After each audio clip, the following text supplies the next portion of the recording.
I remember the warmth of my family home, a place where every corner held memories, laughter, and the occasional tear.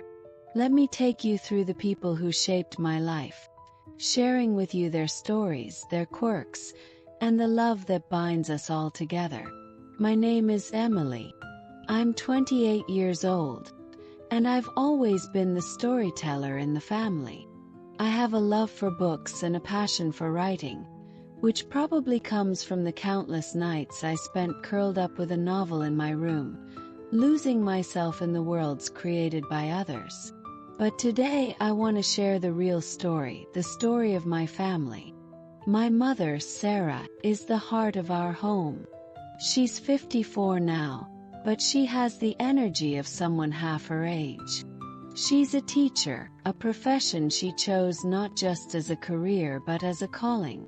She has a unique way of making every child in her classroom feel special, just as she made my siblings and me feel growing up.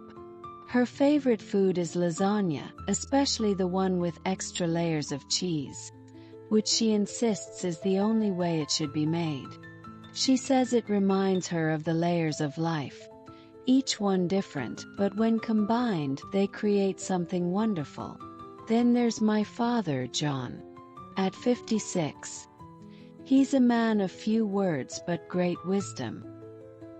He's an engineer, and his mind works like a well-oiled machine, always analyzing, always finding solutions. But it's in the quiet moments, like when he's tending to his vegetable garden, that I see the softer side of him. His favorite food is a simple one: a perfectly grilled steak with a side of mashed potatoes. He says it's because it's straightforward, much like him, and it brings back memories of the summer barbecues we used to have when we were kids. My elder brother, Michael, is 32. He's always been the adventurous one, the one who pushed boundaries and encouraged me to do the same. He's a photographer now, traveling the world and capturing moments that most people never get to see. His favorite food: sushi.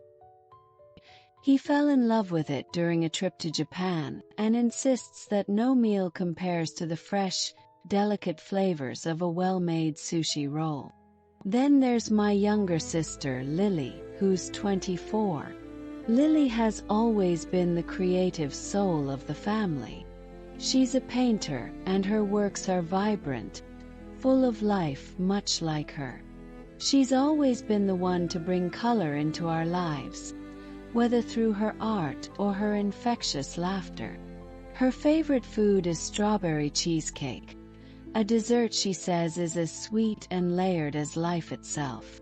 Our family wouldn't be complete without our grandparents. My grandmother, Evelyn, is 82, and she's a true matriarch. She's the keeper of our family history, always ready with a story from the past that somehow feels relevant to whatever we're going through. Her favorite food is apple pie, specifically the one she's made every Thanksgiving since before I was born. It's not just a pie. It's a tradition, a symbol of continuity in our ever-changing lives. My grandfather, Robert, is 84, and he's the most patient man I've ever known. He's always been a source of quiet strength in our family. A retired Navy officer, he's seen more of the world than I can imagine, yet he's happiest at home, sitting in his favorite armchair with a cup of black coffee, his favorite drink in hand. He says coffee keeps him grounded, much like the love of his family. Our family gatherings are a mix of old stories, new experiences, and, of course, food. But what makes these gatherings special are the emotions that come with them. There's laughter, like the time Michael told us about getting lost in the Amazon rainforest while trying to photograph a rare bird. There's warmth, like the look in my mother's eyes when she watches all of us around the dinner table. Her children grown but still her babies. And there's sometimes sadness, like the day we all sat in silence, remembering my Aunt Claire, who we lost too soon to illness. She was only 40, but her memory lives on in the way we cherish every moment together. Our conversations often turn to dreams and aspirations. Michael talks about his next adventure, perhaps Antarctica, to capture the untouched beauty of the icy wilderness. Lily shares her latest inspiration, a series of paintings that explore the concept of time and its fleeting nature. My father talks about retirement, though we all know he'll never truly stop working on something. My mother dreams of traveling more once she retires from teaching, finally taking the time to explore all the places she's taught her students about. And then there's me, sharing my stories, my words, and my dreams with them. I dream of publishing a book one day, a story that will touch hearts the way my family has touched mine. But life isn't always easy. There have been struggles, moments when the weight of the world seemed too much to bear. Like when Michael's marriage fell apart, and he came back home, broken and lost. We all rallied around him, helping him piece his life back together, reminding him that family is the anchor that holds you steady in the storm. Or when Lily struggled with self-doubt, questioning her talent and whether she could make it as an artist. My mother, with her endless patience and love, was there every step of the way, encouraging her, reminding her that her worth wasn't defined by others' opinions. These are the moments that define us, that make us who we are. A family isn't just about the good times, the celebrations, and the laughter. It's about being there for each other in the darkest moments, offering a hand to hold, a shoulder to cry on, and a heart that loves unconditionally. And as I sit here, reflecting on all these memories, I realize how lucky I am. I have a family that loves deeply, dreams big, and faces challenges head-on. We're not perfect, but we're perfect for each other. As I continue to reflect on my family, there are so many more layers to uncover, each one adding depth to our story. Love, in all its forms, is the thread that weaves us together, and it manifests in ways both big and small. Let's start with the love between my parents, Sarah and John.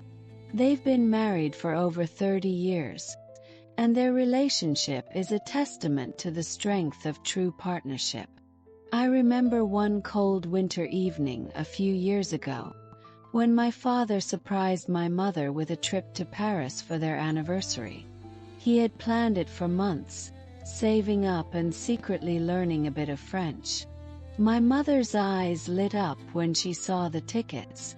She had always dreamed of visiting the Eiffel Tower, and my father made that dream come true. The trip itself was a whirlwind of romance. They visited quaint cafes, walked along the Seine River, and even renewed their vows in a small chapel. When they returned, it was clear that their love had deepened, a reminder that even after decades, love can still grow and evolve. My mother often talks about that trip as one of the happiest times of her life, and my father, though a man of few words, always smiles proudly when she does. But love in our family isn't just about grand gestures. It's in the everyday moments that often go unnoticed. Like how my grandmother, Evelyn, still wakes up early every morning to prepare breakfast for my grandfather, Robert. She makes him his favorite oatmeal with a dash of cinnamon and honey, just the way he likes it. It's a small act of love, but it's these small acts that have kept their bond strong for over 6 decades. They've been through so much together, war, loss, and health scares, but they've always had each other. Their love is quiet but unbreakable, a foundation upon which the rest of our family stands. Then there's the love my brother Michael has for his art. Photography isn't just a job for him. It's his passion, his way of connecting with the world. I remember the first time he showed me a photo he took of a sunset in the Sahara Desert. The colors were so vivid, the image so full of life that it took my breath away. Michael told me that in that moment, as he stood alone in the vast desert, he felt a deep sense of peace and connection to something greater than himself. His love for capturing these moments is what drives him, and it's something that inspires me every day. Michael's love for his work has also shaped his relationships. He's always been a bit of a lone wolf, and after his divorce, he threw himself even more into his photography. But recently he met someone, a fellow photographer named Emma. They met during an assignment in Iceland, and their connection was instant.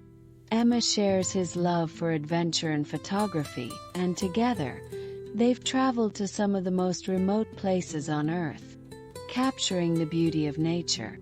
Michael tells me that being with Emma feels like finding a missing piece of himself. It's been a long time since I've seen him this happy, and I can't help but feel a sense of joy for him. Lily's love story is a different kind of journey. She's always been a dreamer, but when it comes to love, she's had her fair share of doubts. A few years ago, she was in a relationship with someone who didn't appreciate her for who she was. It was a toxic situation, and it took a toll on her self-esteem. But with the support of our family, she found the strength to leave that relationship and focus on herself. Since then, Lily has blossomed. She took a solo trip to Italy to immerse herself in art and culture. And it was there that she met Alessandro, a fellow artist. Their connection was immediate, not just because of their shared love for art, but because Alessandro saw Lily for who she truly was, a talented, passionate woman with so much to offer. Their relationship is one of mutual respect and admiration, and it's brought a new light to Lily's life. She's painting more than ever, and her work has taken on a new depth and emotion. Alessandro often tells her that her art is a reflection of her soul, and I think he's right. But love in our family isn't just about romance.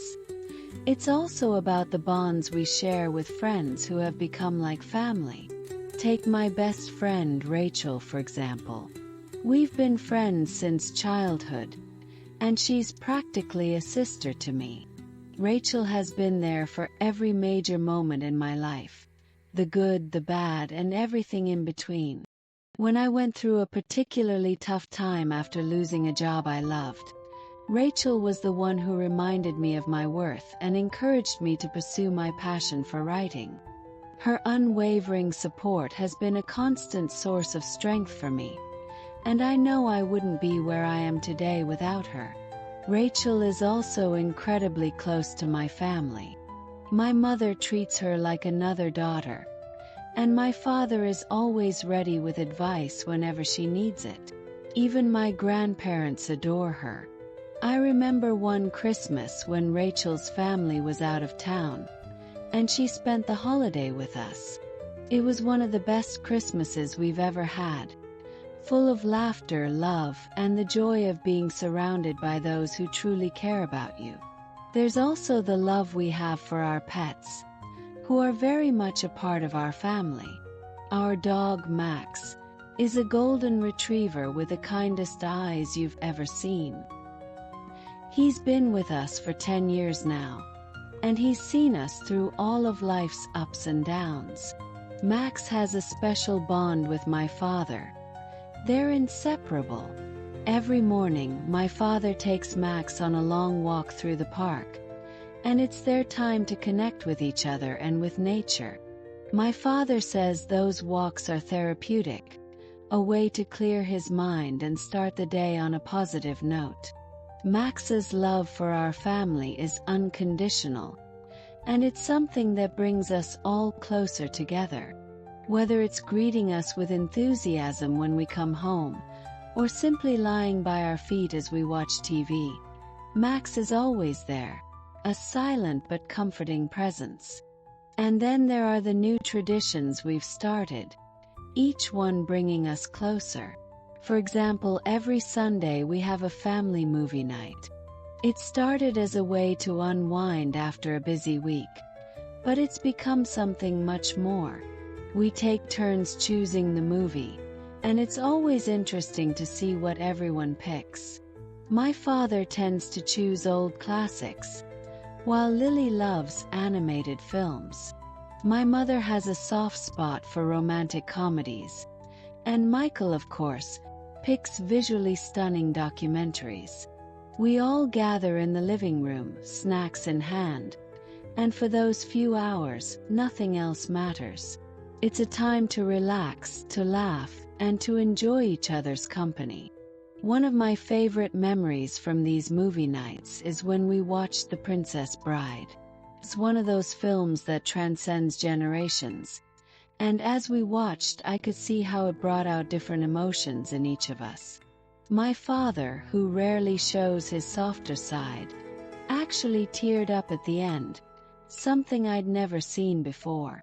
My mother squeezed his hand, and in that moment, I could see the depth of their love, not just for each other, but for all of us. Another tradition that has brought us closer is our annual family game